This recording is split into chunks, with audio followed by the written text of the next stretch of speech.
सुप्रभात सभी को। मैं मुस्कान वर्मा। मैं अर्चिता चौहान। हम शासकीय उच्चतर माध्यमिक विद्यालय कमतपुर से। हमारे ग्रुप का नाम है कमतपुर आइडियाज। शीर्षक आदिवासियों को आगे बढ़ाना। मुख्य समस्याएं जैसे शिक्षा की समस्या, स्वास्थ्य की समस्या और आर्थिक समस्या।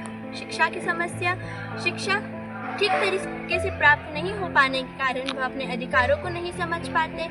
अशिक्षित माता पिता अपने बच्चों को ठीक तरीके से शिक्षा प्रदान नहीं कर पाते और वह अशिक्षित रहते हैं, इसलिए वह अपनी जीवन शैली को सुधार नहीं पाते। लोग जंगलों में रहने के कारण घरेलू उपायों का प्रयोग करते हैं तथा अच्छी स्वास्थ्य सुविधा प्राप्त न होने के कारण अक्सर निर्दोष लोगों की मृत्यु हो जाती है। आर्थिक विकास और असमानता का सरकारी कार्रवाई, वनों की कटाई और भूमि पर कब्जा कर लेना। सरकारी कार्रवाई बेरोजगारी और भूमिहीनता को बढ़ावा देती है। भूमि स्थापना, लोग अपनी जमीन खो देते हैं, इससे उनकी कठिनाइयां और बढ़ जाती है और ये गरीबी को बढ़ावा देती है। समस्याओं के कारण शिक्षा, विद्यालयों की कमी, दुर्गम क्षेत्र, विद्यालय अगर होते भी हैं तो शिक्षक वहाँ पढ़ाने नहीं जाते। आर्थिक स्वास्थ्य, पुष्पाना, शौचालयों की कमी, सुख सुविधाएं प्राप्त न हो। इन समूहों को आर्थिक मान्यताएं और अधिकारों का अभाव होता है। इस असमानता के कारण उनके मानसिक स्वास्थ्य और जीवन पर नकारात्मक प्रभाव पड़ता है।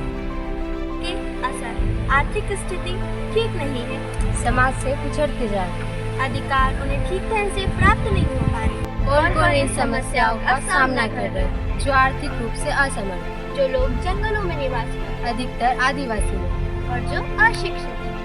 समस्याओं के समाधान, आदिवासियों को आगे बढ़ाने के लिए जो उनमें साक्षरता की कमी है उसे बढ़ाना होगा। साथ ही साथ आवास व्यवस्था और स्वास्थ्य अच्छी तरह से प्राप्त हो सके, इसमें ज़्यादा से ज़्यादा ध्यान दें। आदिवासी पूर्वजों के समय से ही जंगलों में निवास करते हैं। मॉडर्न टेक्नोलॉजी से छोड़ने के लिए या तो उन्हें शहरों की ओर लाना होगा या हमें उन्हें छूना। शिक्षा कैंप होने चाहिए जिन्हें उन्हें शिक्षा प्रदान होगी। सेल्फ अवेयरनेस के बारे में बताया जाएगा और उन्हें अधिक अनुभव होगा। अपने अधिकारों के बारे में जानकारी प्राप्त होगी। स्वास्थ्य कैंप द्वारा महीने के महीने उनके स्वास्थ्य का ध्यान रखा जाएगा, जिससे वह स्वस्थ रहेंगे और मृत्यु दर में कमी होगी। से बातचीत की तो हमें यह फीडबैक मिला कि सरकार को आदिवासी लोगों का स्थान परिवर्तन नहीं करना चाहिए, जिससे ग्रामीण के लोग और जंगलों के लोग नगर की ओर स्थानांतरित नहीं होंगे। सरकार को निर्धारित स्थान प्रदान करना चाहिए, जिससे जंगल के लोग शहर की ओर आकर्षित नहीं होंगे। कुटीर जैसी योजनाएं उन तक पहुँच नहीं पाती, उन्हें यह योजनाएं प्रदान करवानी चाहिए, जिससे वह अपनी आर्थिक स्थिति में बदलाव ला सके। कुटीर जैसी योजनाएं उन तक पहुँचेगी तो उन्हें आवास की कमी नहीं होगी। जुड़ पाएंगे, उन्हें उनके अधिकारों के बारे में अधिक जानकारी प्राप्त होगी और अधिक